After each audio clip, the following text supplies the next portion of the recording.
अस्सलामु अलैकुम वरहमतुल्लाहि वबरकातुहू। अल्लाहुम्मा सल्लि अला मुहम्मदिन व अला आले मुहम्मद कमा सल्लैत अला इब्राहीम व अला आले इब्राहीम इन्नका हमीदुम मजीद।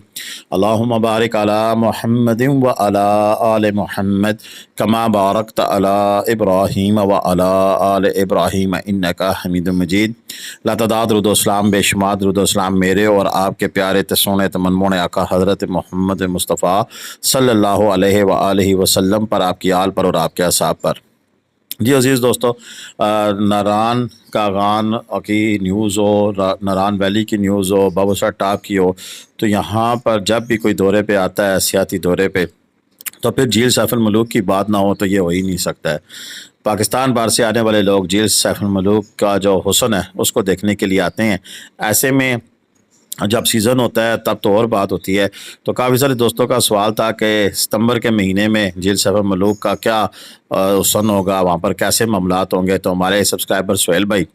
यहाँ पर मौजूद हैं, तो उन्होंने बड़ी मोहब्बत के साथ, बड़ी मेहनत के साथ हमें ये क्लिप्स बना के भेजे हैं। इसमें झील सैफ अल मलूक जाने वाले रास्ते की भी वीडियोज़ हैं और इसके साथ साथ झील सैफ अल मलूक के खूबसूरत तरीन नज़ारे भी हैं कि इस मौसम में झील कैसी दिखती है। और एक बड़ी दर्दनाक कहानी भी है झील सैफ अल मलूक के हवाले से। वो कहानी नहीं जो वहाँ पर वो किस्से कहानियाँ सुनाते हैं, एक रियलिटी भी है जो कि मैं आज आपके साथ शेयर करूँगा। उसके लिए वीडियो मुकम्मल देखिएगा कि झील पे इस वक्त क्या कुछ हो रहा है और झील के साथ कितना बड़ा जुल्म है, उसके ऊपर बातचीत मैं लाजमी करूँगा इस वीडियो में। मैं पहले शुक्रिया अदा करता हूँ सुहेल साहब का कि बड़ी मेहनत से उन्होंने वीडियो बनाई। ये एक एक मिनट के क्लिप बनाना आसान नहीं है, बड़े मुश्किल हैं। और देख सकते हैं कि पूरे इलाके में कहीं बर्फ़ नहीं है, लेकिन जहाँ ये ग्लेशियर मौजूद है झील के ऊपर, और इसमें अब फिर दोबारा वो गार सी बन रही है। शुक्र है कि यहाँ मुझे कोई बंदा नज़र नहीं आया तस्वीरें बनाता हुआ, नहीं तो अमूमन इस गार में से घुस के तस्वीरें बनाते हैं और फिर हादसा भी होते हैं। अभी इस साल भी एक हादसा हुआ जिसमें एक चचा और भतीजी इसी तरह इसी गार में घुसे हुए थे और ऊपर से जब बर्फ़ गिरी है तो उनकी डेथ हो गई थी, उनकी मौत वाक़या हो गई थी। आज फिर हम उन्हें याद कर रहे हैं। अल्लाह ताला उनकी मग़फ़िरत फरमाए। आप भी जो वीडियो देख रहे हैं उनके लिए दुआ कीजिएगा कि अल्लाह ताला उनके दर्जात बुलंद करे। तो बिल्कुल जी, झील सैफ अल मलूक खुली हुई है और सितंबर के महीने में भी जब तक के बर्फ़बारी शुरू नहीं हो जाती और नारान खुला है, झील सैफ अल मलूक भी खुली रहेगी।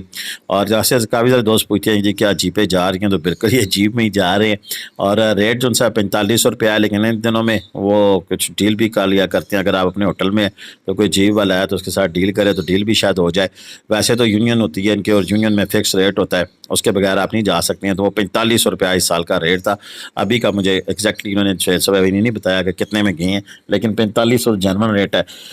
बाकी अगर आप जाए तो कुछ बातचीत करें तो हो सकता है थोड़ी बहुत ही कमी भी हो सकती है।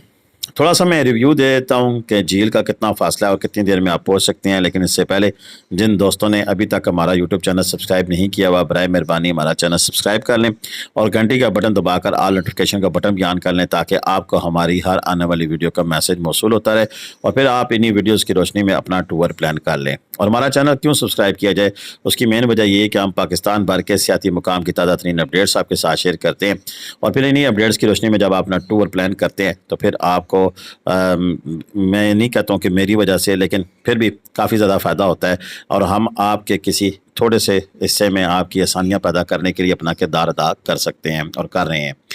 अच्छा, बात ये जी कि झील सैफ अल मलूक का रास्ता टोटल 13 किलोमीटर का है और तकरीबन इन दिनों में अगर आप जाएँ जब रश ना हो, जब रश हो तो गाड़ियाँ क्रॉसिंग में रुकती हैं और बड़ा सारा सीन होता है, तो तब घंटा सवा घंटा लग जाता है। तो आजकल तकरीबन ये भी तकरीबन 1 घंटा नहीं बल्कि 40-45 मिनट जाने के लिए और 30-35 मिनट आने के लिए रखते हैं। और ये 13 किलोमीटर का जो रास्ता है इंतहाई खूबसूरत है, लेकिन बहुत ज़्यादा पत्थर हैं और बंदे का एक दफ़ा दिल गुर्दे उजरी समेत पूरे का पूरा जिस्म हिल के रह जाता है, इतने जीपों पे झंडे लगते हैं। ये ज़हन में रखें,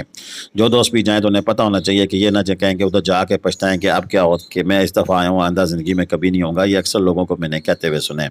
झील का व्यू बड़ा ज़बरदस्त है, झील बड़ी ज़बरदस्त नज़र आ रही है। पिछले दिनों एक कैंपेन चली थी जिसकी वजह से काफ़ी ज़्यादा सफाई और इस तरह की डस्टबिन अब काफ़ी जगह पड़ी हुई हैं।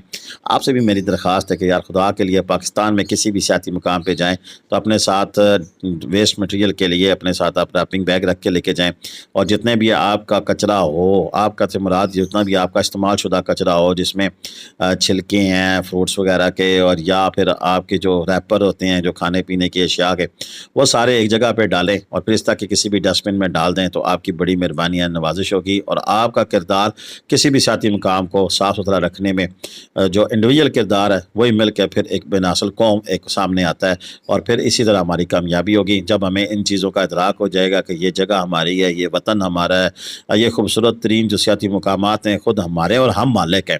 جب آپ ملکیت کسی اور کو دے دیں گے تو پھر کسی کی جگہ پہ تو بندہ جو سلوک کرتا ہے اسی طرح ہم ان جگہ کا سلوک کرتے ہیں۔ جب تک ان چیزوں کو اپنائیت نہیں دیں گے، اپنا پن نہیں دیں گے اور ان میں اپنا قرار نہیں دیں گے تو ہم یہاں پر کچھ نہیں کر سکتے۔ برکب یہ ایک چھوٹا سا میسج تھا ضمن جو میں نے آپ کو دے دیا۔ جھیل پہ رونقیں اسی طرح ہی ہیں، دن کو لوگ کافی تعداد میں یہاں پہ آتے ہیں، اس وقت بھی کافی تعداد میں لوگ موجود ہیں، لیکن اب ایسے نہیں ہیں جیسے کہ سیزن میں ہوتے ہیں۔ سیزن میں تو یہاں پر ایک ہجوم ہوتا ہے اور یہ اس طرح کے ویوز آپ کو نہیں دیکھنے کو ملتے ہیں، یہ اسی سیزن میں مل جاتے ہیں۔ ہلکی پھلکی ٹھنڈ ہو گئی ہے یہاں پر، اور ہلکی پھلکی نہیں بلکہ خاصی ٹھنڈ ہو گئی ہے پچھلے دنوں میں۔ ابھی تو موسم تھوڑا سا بہتر ہوا ہے، بارشوں میں یہاں پر بہت زیادہ ٹھنڈ تھی، اور اس ٹھنڈ کی وجہ سے یعنی کہ یہاں پر اگر آپ آئیں تو پھر گرم کپڑے جیکٹیں شیکٹیں یہ پہن کے آئیں۔ ناران میں اگر آپ کو دھوپ نکلیں گے جیسے گرمی سی فیل ہوتی ہے تو یہ نہ سمجھیں کہ اوپر جھیل سفر ملوک پر گرمی نہیں ہوگی، اچھی خاصی ٹھنڈ ہے یہاں پر، اور ہوائیں جب چلتی ہیں تو پھر اور اگر بارش ہو جائے تو بہت زیادہ ٹھنڈک کا احساس ہوتا ہے یہاں پر۔ اچھا، اس کے علاوہ یہاں پر دو تین چیزیں اور بھی ہیں کہ کشتی رانی ابھی چل رہی ہے، اور اس کے چارجز اس وقت کیا ہے مجھے نہیں پتا، لیکن میرا خیال 1800 2000 روپیہ لیا جاتا ہے، یا پھر پر ہیڈ کا جو سین ہے وہ مجھے نہیں پتا کیا ہے، لیکن یہ ایک پرانے جو سین چل رہے تھے کشتی رانی کے، یعنی کشتی چل رہی ہے، ریٹ ان کے ویری کرتے رہتے ہیں، اوپر نیچے ہوتے رہتے ہیں، 700-800 سے لے کے 1500 2000 تک بھی کیا تھا ریٹ اس دفعہ، لیکن اس وقت کیا ریٹ ہے یہ مجھے علم نہیں ہے، جو چیز مجھے نہ علم ہو میں بالکل کہہ دیتا ہوں کہ مجھے نہیں پتہ ہے۔ اچھا، ایک چیز جس کا ذکر میں نے آپ سے پہلے اس ویڈیو کے شروع میں کیا تھا کہ آپ سے بات کرنا ہے، وہ یہ ہے کہ جھیل کے بارے میں کافی سارے لوگوں نے اپنا ویو دیا ہے۔ وہ یہ ہے کہ جھیل رات کے ساتھ ساتھ بھرتی جا رہی ہے اس مڈ اور کچرے کے ساتھ جو کہ پیچھے سے گلیشیئر پگھلنے کے ساتھ آ رہا ہے، یعنی کہ اس کے جھیل میں بھی تو پانی کہیں سے آ رہا ہے نا، تو وہ پانی جو سا ہے وہ اب اس کے ساتھ ساتھ جو مٹی شٹی آ رہی ہے اس کی وجہ سے جھیل بھرتی جا رہی ہے اور جھیل کی سٹرینتھ کم ہوتی جا رہی ہے۔ اس موسم میں بڑا اچھا موقع ہوتا ہے کہ جب آپ کا سیزن اینڈ ہونے لگتا ہے تو پانی کم ہو جاتا ہے، تو مشینیں لگا کر جھیل کے اندر سے اس کی تھکنس کو بڑھایا جا سکتا ہے۔ تو اس سلسلے میں اگر گورنمنٹ کوئی کام کرے تو جھیل کو دوبارہ واپس اپنی حالت پہ قائم دائم رکھنے کے لیے کوشش کی جا سکتی ہے۔ میری یہی درخواست ہوگی کہ اگر کوئی حکام بالا تک ہماری یہ ویڈیو پہنچا دے، ہمارا میسج پہنچا دے کہ جھیل کی صفائی آپ نے کر دی، اچھی بات ہے، اچھا صاف ستھرا ماحول نظر آ رہا ہے، اس میں کوئی دوسری رائے نہیں ہے،